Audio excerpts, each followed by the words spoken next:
Thank you. Come on up.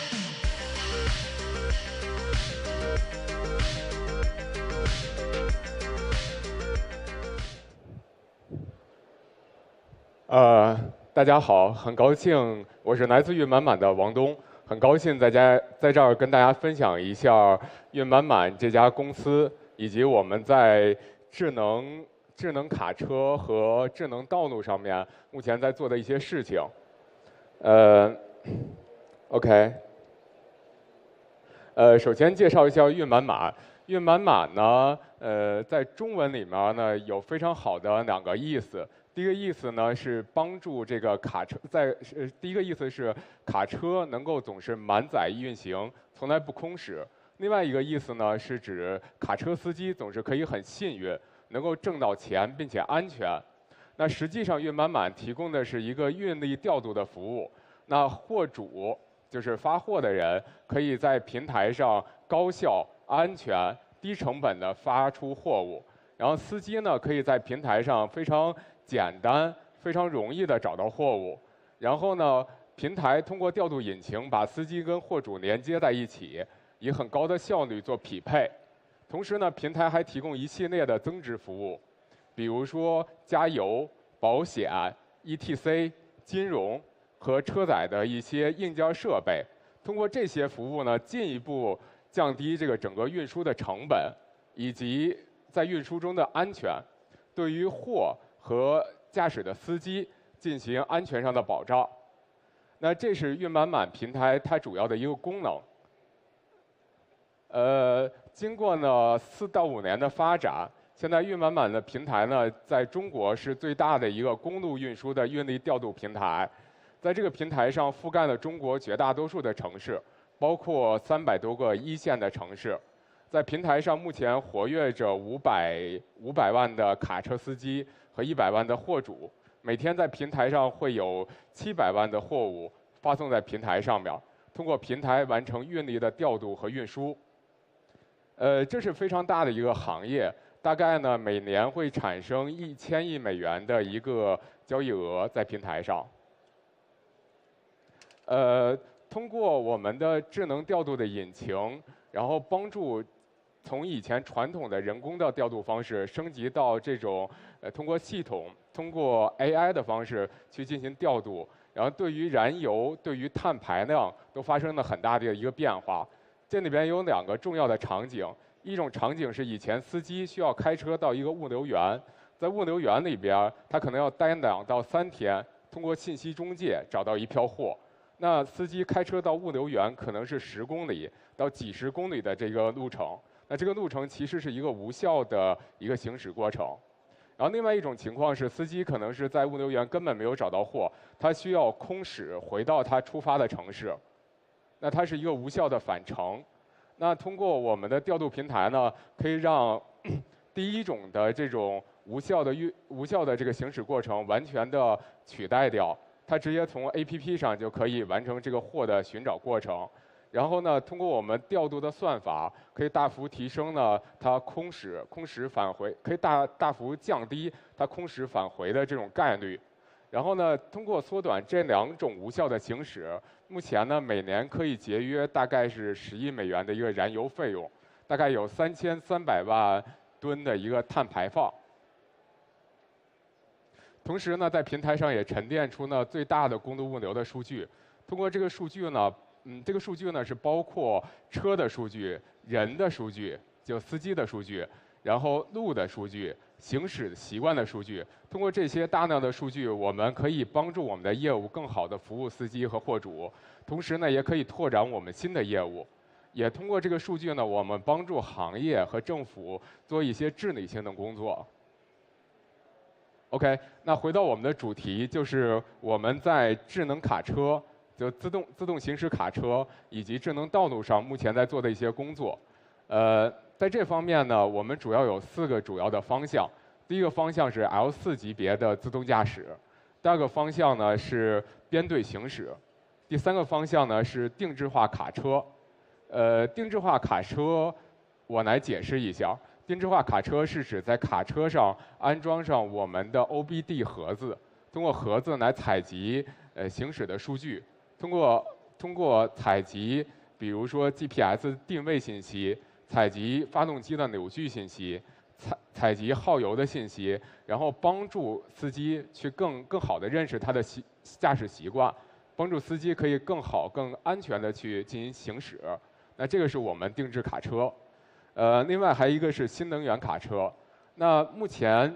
重点已经展开的是 L4级别的自动驾驶和那个定制化卡车。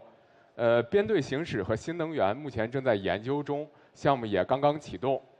那接下来呢，我首先展示一下我们 L4级别的自动驾驶的一个视频。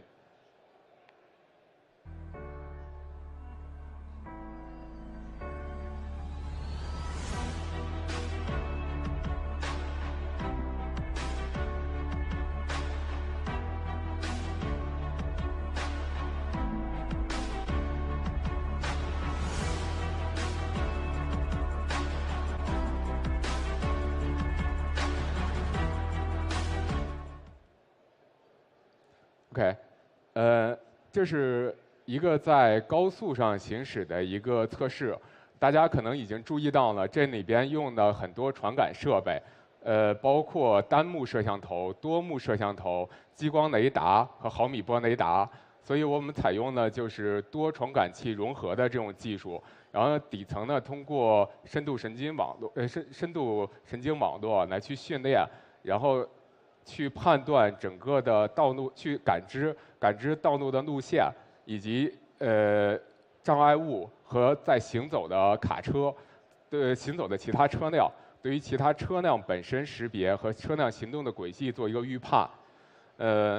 OK， 这是我们在高速上用到的一些技术。下面还给大家展示另外一个场景，是在港口里面的一个自动驾驶的实验。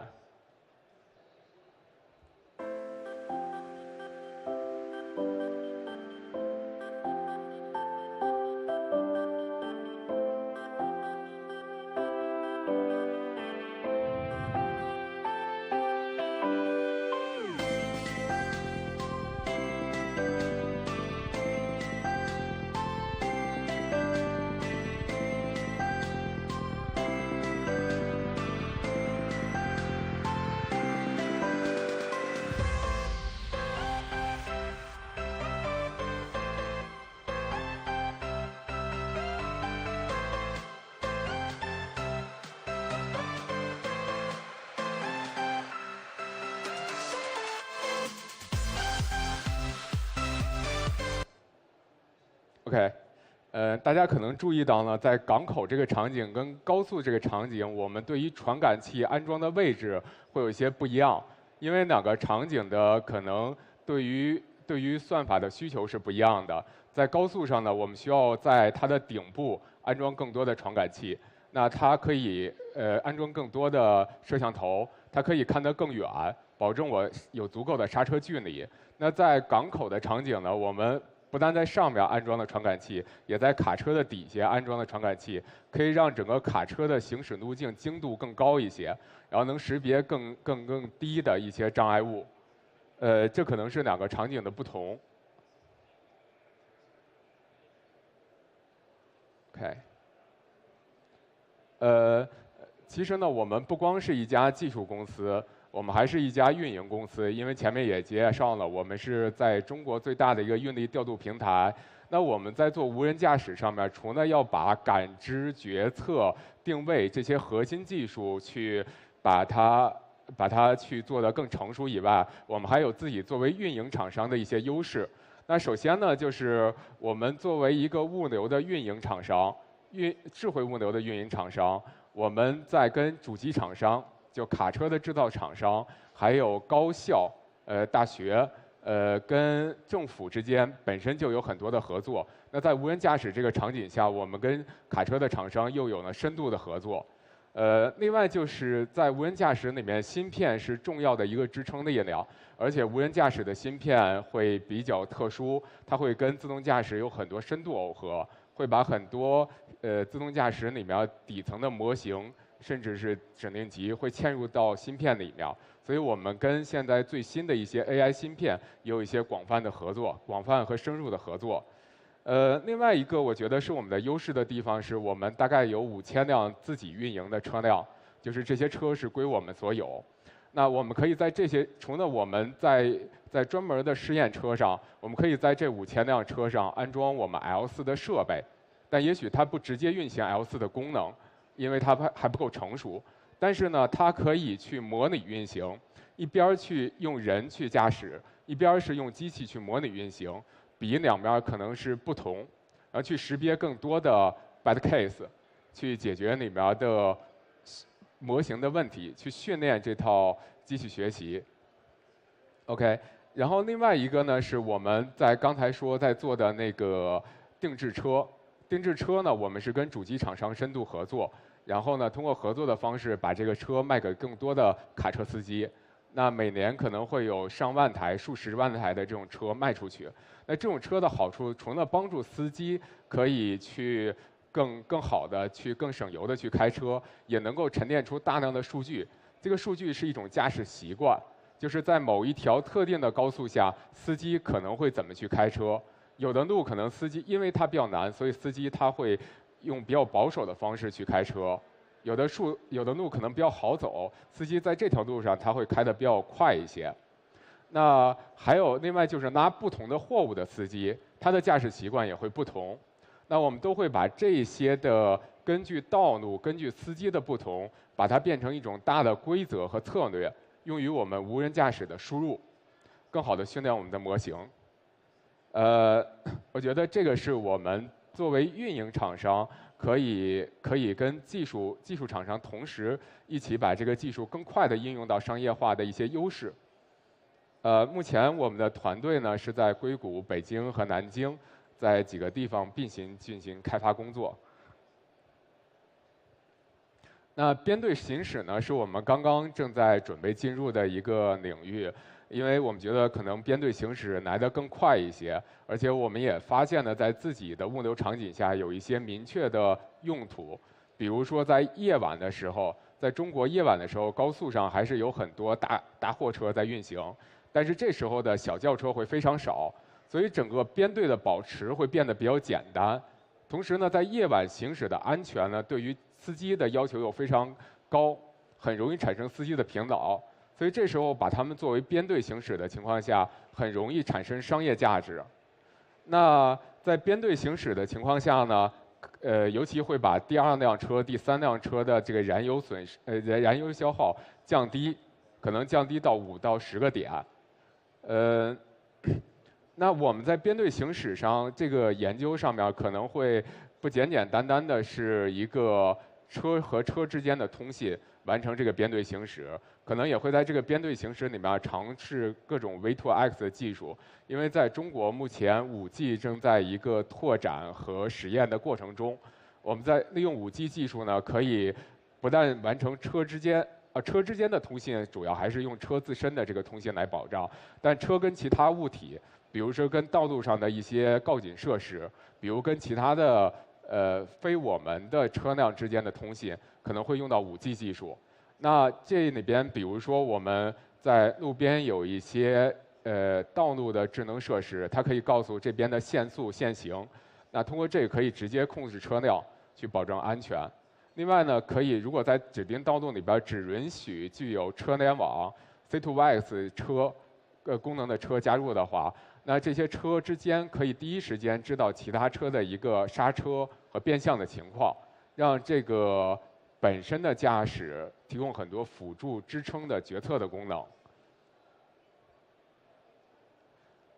当然，无人驾驶其实自动驾驶或无人驾驶真正的全面的商业化还是具有很多的挑战。那这个是整个一个行业的事情，可能不光是运营厂商或者技术厂商，它是整个行业的一个事情。那在我们看来，包括我们在不断的推动这件事情的过程中，看来可能有几个比较重要的事情。首先还是芯片的算力。那对于卡车的智能驾驶，它可能需要50T 级别的算力，而且对于功耗有很高的要求。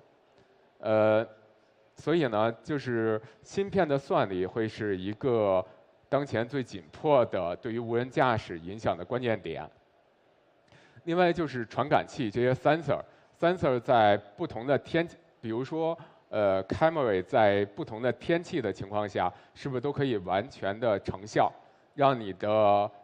感知能够正常的作为输入？那比如像下雨天或下雨天，它是不是还能比较好的去曝光、成像，然后去除这个噪音？比如像激光雷达，是不是在各种路况下它都可以正常的运行？比如像粉尘比较多的情况，那这个是传感器的情况。另外就是硬件本身，那这些硬件本身呢是在在要更加的迷你化。